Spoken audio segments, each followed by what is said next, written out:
in abundance mode. You feel there is so much of it. It's everywhere. You see it everywhere. Hey beautiful people, welcome back if you're a subscriber here, but if you're new, hey boo, go ahead and subscribe. I think you'll like it here and I think that we'll vibe. So today is the video that I've been meaning to do for probably over a year now. I wanted to get into how I funded my MPH and my whole grad school experience and how you can too. The video is going to be broken up into 3 parts. I went in a 2-year MPH program, so we're going to break it up by year 1, year 2, and then some tips that I have that can help you get your graduate school paid for, or at least partially paid for, or you know, just money that you personally don't have to pay. So I came into my graduate school with a new student scholarship, and this scholarship was $1,000 and it gave me in-state tuition, which was a huge help because y'all know how places tax for out-of-state tuition. In order to get that scholarship, I reached out to the contact that was frequently emailing us about different incoming student things, and she was the point of contact for our program. So I took a chance and I reached out to her to ask her if we could schedule a call because I wanted to talk about financing this degree that I wanted. I made sure that I wrote out notes of some questions that I wanted to ask her so I could be super prepared for the call and not waste anybody's time. And I was straightforward. That's what the call was about. Like, I know I got into the program, but what are some funding options? What scholarships are available? I asked her all those kinds of questions, and it turns out that she actually ended up being on the scholarship committee for choosing who gets scholarships. Now, the scholarship that I got, I don't believe it was anything you could apply for. I think it was kind of just merit-based, them looking through the incoming students and appointing scholarships. So to this day, I believe that that call was a huge reason why I got the scholarship in the first place. Because once I told her and talked to her about the whole financial options and she mentioned the scholarship, she pulled up my application and looked through it and saw that with my GPA, and I'm not even gonna say with my GRE because, to be honest, my GRE score was not impressive. But with my GPA from college and looking at how involved I was and just the quality of my application, she told me, I think that you'll be able to get this. And the meeting happened to be the next day. She told me, yeah, we meet tomorrow and decide, so things look well for you and I think that you'll be able to get it. It is my belief that if I didn't make that call that day, I would not have gotten that scholarship that helped me so much, like dramatically brought down tuition and gave me $1,000. About 2 weeks after that call, I received an email. In that email, they were offering me the scholarship and let me know the contingency of accepting it. So accepting that scholarship, I had to maintain a 3.0 GPA and remain a full-time student, which was no problem, okay? So let's truly get into year 1. That summer, the summer that we were starting in August, I realized that even with that scholarship, I didn't have, or not that let's just say I didn't have the money to pay for the first year, so I had to take out a loan. And y'all, this was the first time I'd ever taken out a loan in my life. So I cried, I did, and me and my aunt went over the paperwork. As I'm signing the master promissory note, I literally cried, and she was like, oh my God, are you really crying? But y'all, I was, because it was a personal goal of mine to be able to get through school without taking out loans, so I didn't already come into this world with loans. No, I don't want to be in debt to somebody. She just talked me down off the ledge and said, this is an investment in you and your schooling, so it's gonna be okay. Like, you're not the only person that's taking out a loan, and just look at it as an investment in yourself. So I did. However, everybody kept telling me this is a small amount. The loan was for $7,500. They were like, in the world of student loans, that's like a quarter. But it didn't feel like a quarter to me, so I was emotional. I signed that and I had a loan for my first year, in addition to the incoming scholarship that gave me in-state and the $1,000. The first year I maintained my scholarship with the 3.0 and staying full-time, and I reapplied. Now in my program there were scholarships for students continuing because I guess our alumni are very generous and give good donations. So every spring, normally an application comes out for a bunch of scholarships that you can apply for if you're a student. So with that, I applied for all the scholarships that I could underneath that umbrella, which they make it super easy. It's one application and you just check off which scholarship you're applying for. So you know me, I checked off every single one I was eligible for, and it was essentially kind of the same scholarship that I had gotten before. It gave in-state and it gave probably, I think, $1,000. So it basically was just renewing the scholarship that I already had, and I got that. So yeah, same benefits, and I got it for my second year after applying the spring of my first year. However, in January, I started working at a program. Shout out to Lala if you're watching this. One of my classmates, Lala, who was in Houston and doing this before I even came here. She told us that her program was looking for more people and that if we wanted to apply, to let her know and she would get us in touch with her supervisor. So a couple of us did. I started working under the AmeriCorps program. And if you're not familiar with AmeriCorps, it is a government service agency basically, and I'll leave the link to their website below because I'm not extensively going into AmeriCorps. If you want me to do a more in-depth video on AmeriCorps, just let me know, but website in the description box. So with AmeriCorps, I started that in January of 2020, which was my second semester of my first year. Under that program, I had to work 900 hours by August. So I started in January. I had until August, I think it was around my birthday, so like August 13th or something like that, to get 900 hours worked. I was working in a clinic, kind of basically doing case management, but like I said, I'm not going in depth. So if you want me to go in depth about what I did and the requirements and all that, let me know in the comments and I can make a separate video. Let's get back to the money. Under AmeriCorps, I was paid a stipend bi-weekly, and at the end, if I fulfilled my hour quota, which I did, you get an education award. So my education award was it was a little over $3,000. And with that education award, I was able to pay for my next semester. So I did not take out a loan. We're getting into year 2 now. Year 2, since I got in my AmeriCorps award in August, that's what I used to pay for my tuition. So I didn't have to take out a loan for year 2. I still had a little bit of money left over even after paying my tuition, and I also renewed my AmeriCorps contract. So I did another year of AmeriCorps during my second year of graduate school. So keep in mind that second year I'm still getting my stipends and I'm working towards another education award. But this time I went from half-time to full-time for AmeriCorps. So the education award is a bit over $6,000 if you complete all the hours. But of course there's more hours. To whom much is given, much is required. That was semester 1. Semester 1, I was just working AmeriCorps. I still had my in-state, paid for the first semester with my AmeriCorps. Now semester 2, I got a graduate assistantship, which I'm really grateful for being plugged in every place that I've worked so far in public health.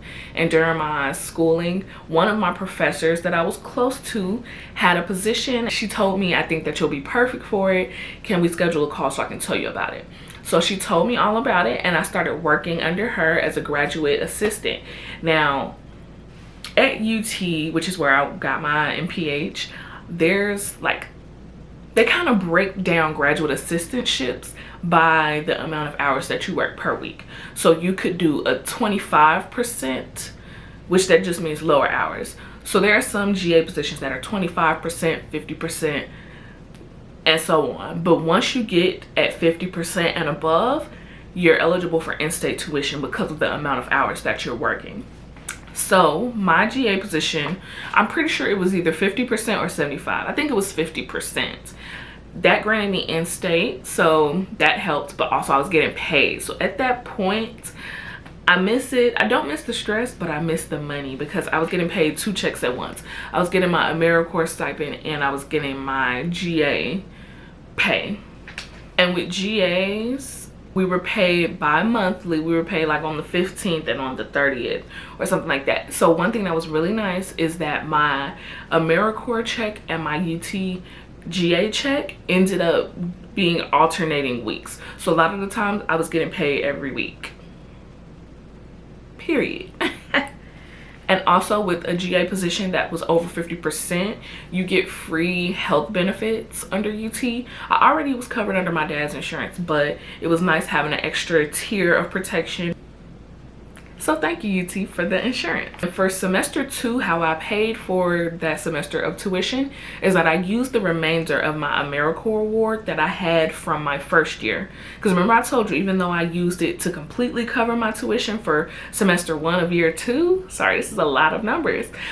Even though I used my first year AmeriCorps award to pay for semester 1 of year 2, I had a little left over. So for semester 2 of year 2, I used the remainder of that education award completely, and then I paid the rest out of pocket. And to my knowledge, I think the remainder out of pocket might have been around $900 or so. As you can see, I did have to pay a tiny bit out of pocket, but it was paid for and I didn't have to take out an extra loan. Let's talk about the loans that I had and how those are gone. Under AmeriCorps, I said I wasn't going to get into it, but look at me getting into it because this is relevant to the story. So under AmeriCorps, they pay for any loan interest that you might get if you've taken out loans during the term of your AmeriCorps. So for year 1, AmeriCorps paid the interest. Keep in mind, I only had 1 semester that was normal because my second semester of graduate school entirely COVID happened, so everything, you know, went crazy. They paid for my interest on the loan before the whole student forgiveness freeze, before that thing happened. I waited all the way until I was graduated and done with my MPH to pay off that interest. I did everything kind of at one time. First, I went on AmeriCorps, put in the registration for them to pay my interest. Once they paid that, I went ahead and paid part of my loan, because one thing about the education award, it's called an education award because it's meant to be used either to pay current tuition or to pay off loans. So the second education award that I got for doing year 2 with AmeriCorps was it was over $6,000.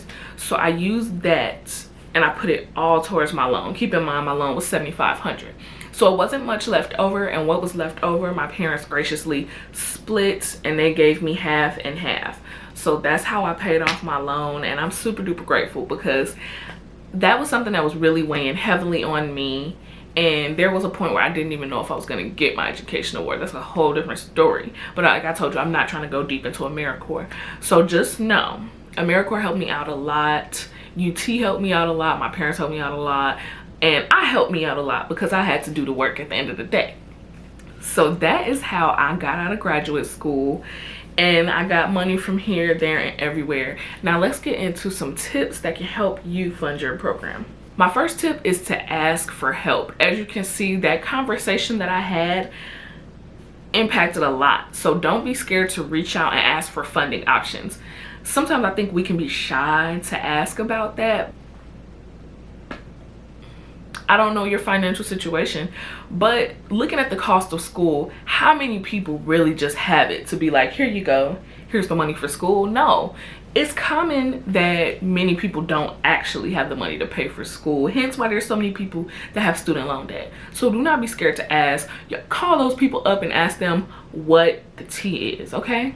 Because I did that for undergrad and graduate school and it paid off every single time. So ask the question. The most they can say is, we don't have it, which that's a lie. Find that money in that school. They have it, okay?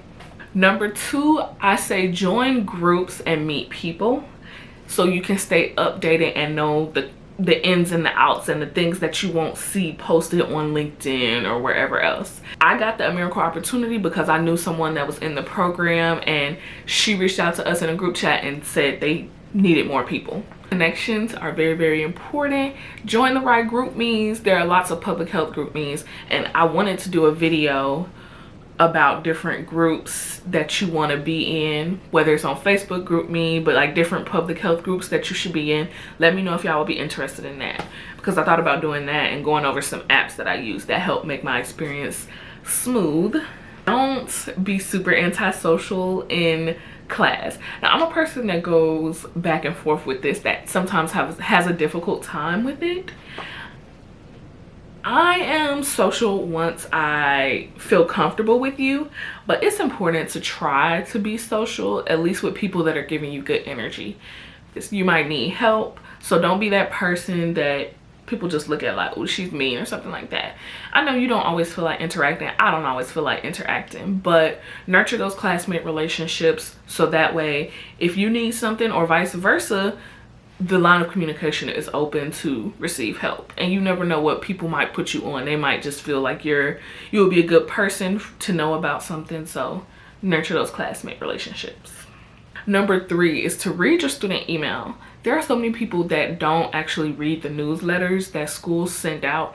And even if I don't click every single article in depth and read it, I skim and read through every single newsletter, because you never know how many different headlines might be in there talking about grant opportunities, funding opportunities, scholarships. And one thing that my contact who gave me the initial scholarship said is that a lot of students miss out on the scholarships for returning students because they don't read their email.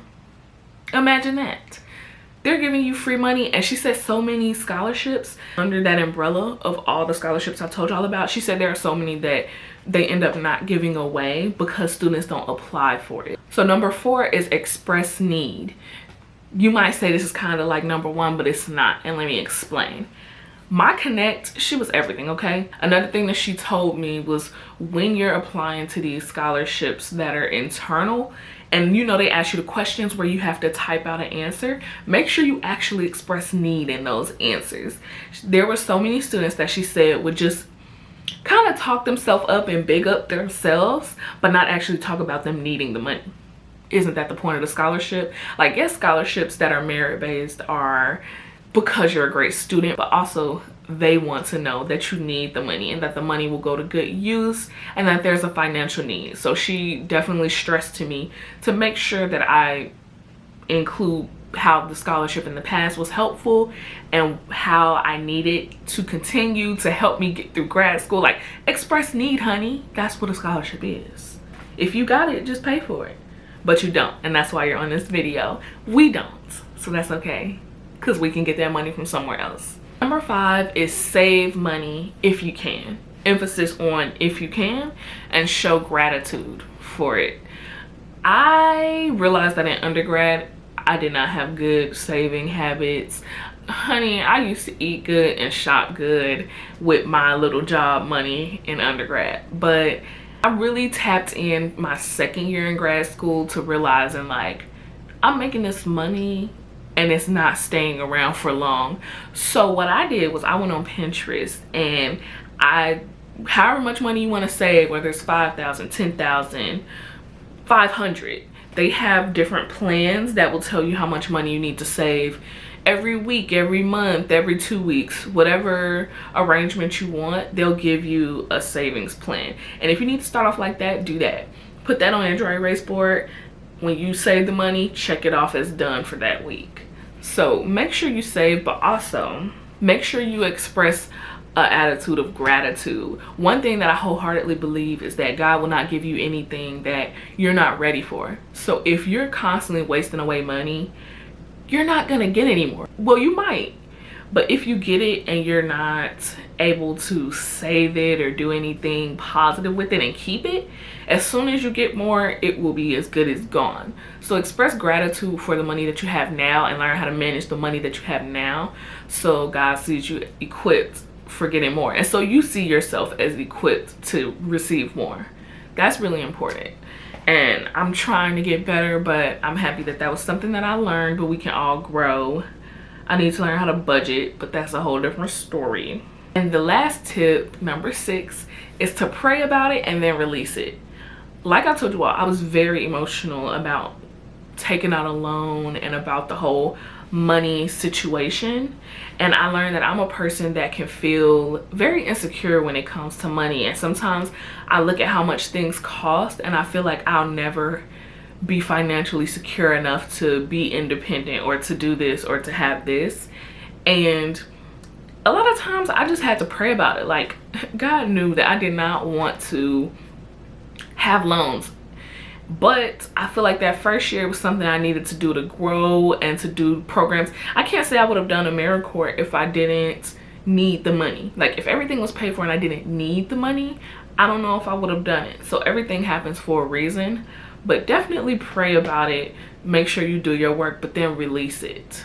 So whether you need to pray out loud or journal about it, I've done both myself, because like I said, I had a lot of anxiety around the loans, the money, the ins and outs.